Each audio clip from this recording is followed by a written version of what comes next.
வந்து பாத்தீங்கன்னா மேம், இந்த பேங்க்லலாம் வந்து நமக்கே தெரியாம நிறைய மைன்யூட்டான அமௌண்ட்லாம் எடுக்கிறாங்க. இப்போ எக்ஸாம்பிள் வந்து இந்த டிரான்சாக்ஷன் ஃபீ, இந்த வந்து ஏடிஎம்ல எடுத்தா அதுக்கு ஒரு ஃபீ, இந்த டிராஃப்ட் நிறைய ஃபீ எடுத்துட்டே இருக்காங்க. ஸோ இதை நீங்க எப்படி பாக்குறீங்க? நம்ம காசு அவங்க எடுக்கிறதுக்கு என்ன உரிமை இருக்கு? இந்த மாதிரி இது ரூ. 20 எடுக்கிறது, டிரான்சாக்ஷனுக்காக ரூ. 20, பேலன்ஸ் செக் பண்ணுறதுக்காக ரூ. 20 எடுக்கிறது ரொம்ப தப்புங்க. அதெல்லாம் எடுக்கவே கூடாது.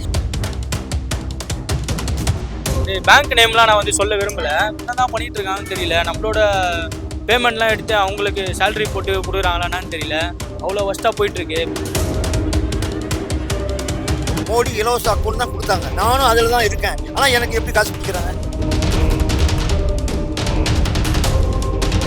இப்போ வந்து பாத்தீங்கன்னா மேம், இந்த பேங்க்லலாம் வந்து நமக்கே தெரியாம நிறைய மைன்யூட்டான அமௌண்ட்லாம் எடுக்கிறாங்க. இப்போ எக்ஸாம்பிள் வந்து இந்த டிரான்சாக்ஷன் ஃபீ, இந்த வந்து ஏடிஎம்ல எடுத்தா அதுக்கு ஒரு ஃபீ, இந்த டிராஃப்ட் நிறைய ஃபீ எடுத்துட்டே இருக்காங்க. ஸோ இதை நீங்க எப்படி பாக்குறீங்க?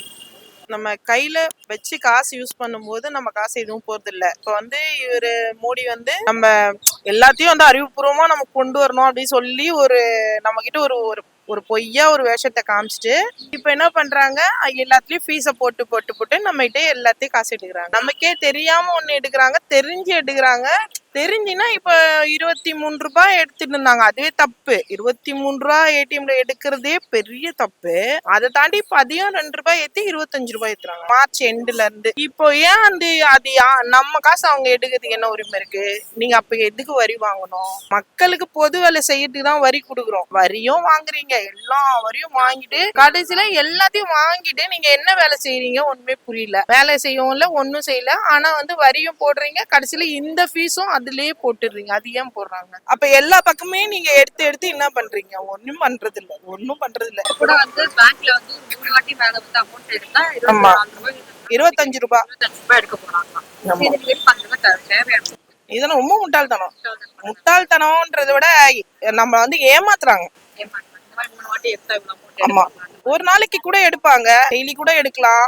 நிறைய வாட்டி full ஆமா, அதுக்கே நீங்க ஏடிஎம்ஏ இல்லையா, நீங்க பீரோலயே வைக்கலாம்னு சொல்லாமே. ஏன் அப்ப அப்படி சொல்லல? நீங்க வந்து எல்லாத்தையும் நீங்க கத்துக்கோங்கன்றீங்க. நாங்க கத்துக்கிறோம். கத்துக்கிட்ட பிறகு நீங்க அதுல ஃபைன் போட்டு அதுல கொஞ்சம் எல்லாத்தையும் ஏமாத்துறோம். 500 ரூபாய் போட்டா 500 ரூபாய் பேங்க்ல கம்மியாச்சுன்னா அதுக்கும் நீங்க பணத்தை பிடிச்சிக்கிறீங்க. இன்னைக்கு காலைல கூட 88 ரூபா எடுத்துட்டாங்க. மெசேஜ் ஃபீஸ்ன்னு சொல்லி போட்டுருக்கேன். அதை பார்த்து நான் அதை பாக்குறதும் இல்லை, நான் அப்படியே தட்டி விட்டு போயிடுவேன். ஸோ இந்த ஆனுவல் அமௌண்ட்டோட இருக்கிறாங்க நம்ம அக்கௌண்ட்ல மாசம் எந்த 100 ரூபாய் 200 ரூபாய் வச்சிருக்கோம். அந்த டைம்ல வந்து ஏதாவது ஒரு அமௌண்ட் 80 ரூபாய் 100 ரூபாய் எடுத்திருக்காங்க, அதை பேஸ் பண்ணிருக்கீங்க. அதான் சொல்றேன். இன்னைக்கு தான் எடுத்தாங்க கடைசியா. இன்னைக்கு காலையில 4 மணிக்கு கரெக்டா எடுத்து விடிய கிளம்புற 4 மணிக்கு தூங்கணும்னு எடுத்திருக்காங்க. திட்டு பசங்க தூங்கணும்னு எடுத்துட்டாங்க. அதே மாதிரி வந்து இந்த பேங்க்லலாம் வந்து 3 டைம்ஸ் மேல கேஷ் எடுத்தா வந்து 25 ரூபாய் சார்ஜ் பண்ணிடுறாங்க. அது எப்படி பாக்குறீங்க? ரொம்ப அவசியமா இருக்கு. அது அவசியமே இல்லை. ஏன்னா மேபி இப்போ மிடில் கிளாஸாக இருக்கிறவங்க எல்லாம் சம்பாதிக்கிறதே ஒரு மந்த்லி 15, 10 அந்த மாதிரி தான். ஃபேமிலிக்கே அவ்வளோதான் சம்பாதிக்கிறாங்கன்றப்போ அவங்க பிரிச்சு தான் எப்படி எடுப்பாங்க. ஸோ லைக் அவங்க அப்படி பிரிச்சு எடுக்கிறப்ப இவங்க இதில் எடுத்துட்டாங்க அப்படின்னா ஒன்றுமே மிஞ்சாது. இதுல லைக் இப்பவே வந்து இப்போ நான் எஸ்பிஐ அக்கௌண்ட் வச்சிருக்கேன் அப்படின்னா, நான் இந்தியன் பேங்க்ல போய் ஏடிஎம்ல எடுத்தேன் அப்படின்னா அதுலயும் எனக்கு டேக்ஸ். லைக் இந்த மாதிரி இது எதுக்கு டேக்ஸ் எடுக்கணும்னு எனக்கு புரியவே இல்லை. வேற நீங்க டேக்ஸ் அப்படி இப்படின்னு எடுத்தீங்க அப்படின்னா இந்திய ஜனத்தொகையில இன்ஜினியர்ஸ் எவ்வளவு இருக்காங்களோ அதோட எக்ஸ்ட்ராவே பிச்சைக்காரங்க அதிகமாயிடும். படிச்ச நாங்களுமே பிச்சை எடுக்க வேண்டியதான். சில பேர் வந்து ரொம்ப பணக்காரங்க இருப்பாங்க, அமௌண்ட் நிறைய வந்துட்டு இருக்கும். அவங்களுக்கு 20 ரூபாய் 10 ரூபாங்கிறது பெரிய அமௌண்ட் கிடையாது, போயிட்டே இருக்கும். அதை பத்தி பிரச்சனை. இப்போ ஊர்ல வந்து பாத்தீங்கன்னா வில்லேஜ்ல 100 நாள் வேலைன்னு ஒண்ணு பாப்பாங்க. அவங்களுக்கு எல்லாம் வெறும் 500 பர் மந்த், ஒரு 1000 தான் ஏறி. அப்ப மினிமம் பேலன்ஸ் 500 இருக்கணும்னு பேங்க்ல சொல்லிடுவாங்க. அப்ப இவங்க இப்ப ஏடிஎம்ல தான் எடுப்பாங்க. அவங்களுக்கு வந்து இந்த ஜிபே போன்பே எல்லாம் தெரியாதுல்ல. அவங்க வந்து இப்ப எல்லாமே ஏடிஎம்ல தான் எடுத்திருப்பாங்க. இப்ப 20 ரூபாய் ஒரு டிரான்சாக்ஷன் 20 ரூபாய் எடுத்தாங்கன்னா இப்ப 5 டைம் எடுக்கிறாங்க, 100 ருபீஸ் போயிடும். அவங்களோட ஒரு நாள் ஊதியமே போயிடுது. இது வந்து எவ்வளவு பெரிய வலி தெரியுமா? இது வந்து உங்களை மாதிரி பணக்காரவங்களுக்கு வந்து இது வலி கிடையாது, ஏழைகளுக்கு இது ரொம்ப பெரிய வலி. இந்த மாதிரி இது 20 ரூபாய் எடுக்கிறது, டிரான்சாக்ஷனுக்காக 20 ரூபாய், பேலன்ஸ் செக் பண்றதுக்காக 20 ரூபாய் எடுக்கிறது ரொம்ப தப்புங்க. அதெல்லாம் எடுக்கவே கூடாது. பேங்க் நேம்லாம் நான் வந்து சொல்ல விரும்பல. ஆக்சுவலாக வந்து நான் வந்து ஜிபே, ஃபோன்பேலாம் யூஸ் பண்ணிட்டு இருந்தேன். எல்லாம் ஸ்டார்டிங்கில் அவாய்ட் பண்ணிட்டேன். அதுக்கப்புறமா இப்போ வந்து திரும்ப இன்ஸ்டால் பண்ணி நான் யூஸ் பண்ணிட்டு இருக்கேன். ஃபோன்பேல பார்த்தீங்கன்னா இப்போ வந்து என்கிட்ட வந்து பேலன்ஸ் வந்து ஒரு 1800 கிட்ட இருந்தது. 200 தான் வந்து ஜிபே ஃபோன்பே பண்ணேன். பார்த்தீங்கன்னா இப்போ வந்து 1400 இருக்குது. 1800லேருந்து 1400 ஆயிடுச்சு. 200 எப்படி போச்சுன்னு எனக்கே தெரியல. எப்படி மைனஸ் பண்ணுறாங்கன்னு எங்களுக்கும் புரியல. எதனால் வந்து ஒரு டிரான்சாக்ஷனுக்கு வந்து இவ்வளோ சார்ஜ் பண்ணுறாங்களா எனக்கே தெரியல. நம்மளோட பேமெண்ட் நம்ம காசு வந்து ஏதோ பர்ச்சேஸ் பண்ணிட்டு நம்ம பேமெண்ட் பண்ணுறோம், அதுக்காக இவ்வளோ எப்படி அவங்க வந்து டிடெக்ஷன் பண்ணலான்னு எனக்கே வந்து கஷ்டமாக இருக்குது. இவங்க என்னதான் பண்ணிட்டு இருக்காங்கன்னு தெரியல. நம்மளோட பேமெண்ட்லாம் எடுத்து அவங்களுக்கு சேலரி போட்டு கொடுக்குறாங்களான்னு தெரியல. அவ்வளோ ஒஸ்ட்டாக போயிட்டு இருக்கு. அக்கௌண்ட்டே க்ளோஸ் பண்ணிட்டு போயிடலாமா, கொஞ்சம் ரொம்ப கஷ்டமா இருக்கு. மக்கள்லாம் வந்து கொஞ்சம் அவாய்ட் பண்ணீங்க. முடிஞ்ச அளவுக்கு நீங்கள் வந்து பேங்க்ல போய் செல்லான் ஃபில்அப் பண்ணி வித்ட்ரால் பண்ணுற மாதிரி நீங்கள் வந்து பார்த்துங்க. நீங்களாம் மோஸ்ட்லி யூஸ் பண்ணாமல் இருந்தாலே அதெல்லாம் வந்து கண்ட்ரோல் பண்ணிப்பாங்க. ஆக்சுவலாக எனக்கு உடம்பு சரியில்லை, அர்ஜென்ட்டாக பைசா வேணும், என்கிட்ட வேறு பைசா கையில் கிடையாது. அது இருக்குது, நீங்கள் 500 ரூபா தான் இருக்குது. இப்போ எடுக்க போகலான்னு போகிறேன், 0 பேலன்ஸ் காமிக்குது. ஆமாம், ஆடி போயிட்டேன். என்னடான்னு பார்த்தா நம்ம டெபிட் கார்டு யூஸ் பண்ணதுக்கு 250 சார்ஜ். மெசேஜ் எங்கிட்ட இருக்கு, மெசேஜ் நான் தருவேன், மெசேஜ் அது ரெக்கார்டு எங்கிட்ட இருக்கு. ஆக்சுவலாக என்ன இவங்க ரூல்ஸ் போட்டாங்கன்னா, இலவச அக்கௌண்ட் தான் போட்டது. மோடி இலவச அக்கௌண்ட் தான் கொடுத்தாங்க. நானும் அதில் தான் இருக்கேன். ஆனால் எனக்கு எப்படி காசு பிடிக்கிறாங்க? ஏன்னா இன்னைக்கு எல்லாமே பேங்க் சிஸ்டத்தில் கொண்டு வந்துட்டீங்க விவரமாக. அதாவது ஒரு பேங்க் அக்கௌண்ட் இருந்தால் தான் நீ எந்த டிரான்சாக்ஷன் கவர்மெண்ட்டில் வரக்கூடிய சலுகை மழை பெஞ்சாலும் சரி. நாங்கள் எவ்வளோ கஷ்டப்படுறோங்க. ஏங்க சும்மா 50 100 பிடிச்சி 250 300. ரெண்டாவது நீ உனக்கு தான் வட்டி வருது இல்லை, எங்களை எல்லாரும் கடன் வாங்குறாங்கல்ல, அதில் வட்டி வருது இல்லை, அதை வச்சு மெயின்டைன் பண்ண வேண்டியதானே. இப்போ இதையே மக்கள் எங்கள் பைசாவை போட்டு நாங்கள் எடுக்கிறோம், அதுக்கு ஏன் பிடிக்கிற? உங்களோட கடன் வாங்கியிருக்கோம் நாங்கள். யார்த்தையா ரூபா அனுப்புன்னு சொன்னா வைங்களேன், போஸ்ட் ஆஃபீஸ் மூலமாக அனுப்ப விழிஞ்சு போவோம். இதுனா டக்குன்னு உடனே கட்டுறான், உடனே வருது. அதுக்கும் பிடி அவனுக்கும் பிடிக்கிற, அவன் ரூபா கட்டுறான், அவனுக்கும் ரூபாயை பிடிக்கிற.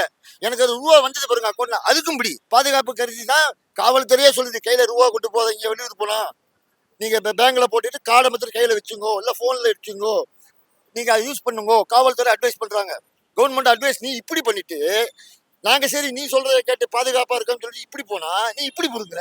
இந்த சார்ஜஸ்லாம் வந்து நார்மலாக வந்து பேங்கிங் செக்டாரில் வந்து தெரியாத இருக்கிறதுக்கு மெயின் ரீசனே என்னன்னா, முன்னாடி எல்லாம் ஒரு பீரியடில் 20 years பேக் அவங்கலாம் வந்து ஸ்டேட்மெண்ட் ஆஃப் அக்கௌண்ட்ஸ் போய் மாதம் போய் எடுப்பாங்க. அப்போ தெரியும் எவ்வளோ டெபிட் பண்ணியிருக்காங்க அமௌண்ட் தெரியும். ஸோ அதனால கொஸ்டின் கேட்பாங்க பழைய ஜென்ரேஷன் ஆளுங்கள்லாம். இப்போ நியூ ஜென்ரேஷன் எல்லாருமே ஆப் யூஸ் பண்ணுறதுனால, சரி like example Paytm, PhonePe, GPay, various app வரனால அவங்களுக்கு என்ன அமௌண்ட் டெபிட் பண்ணியிருக்காங்கிற மெசேஜ் போனால் கூட அவங்க யாரும் அதை பாதர் பண்ணுற மாதிரி இல்லை. யாரும் ஸ்டேட்மெண்ட் ஆஃப் அக்கௌண்ட்ஸ் எடுத்து பார்க்குறதும் கிடையாது. ஸோ எக்ஸாம்பிள் ஒரு பேங்க்கில் பார்த்தீங்கன்னா folio charges, SMS charges, minimum balance maintain பண்ணலான்னு சொல்லிட்டு அதுக்கு சார்ஜஸ், வேரியஸ் செக்டாரில் சார்ஜஸ் டெபிட் பண்ணினே இருக்கிறாங்க. டெபிட் பண்ணினே இருக்கும்போது என்ன ஆயிருதுன்னா, நம்மளுக்கு தெரியாமல் கண்ணுக்கு தெரியாமல் நிறைய அமௌண்ட் போகிறது யாருக்குமே தெரிய மாட்டேங்குது.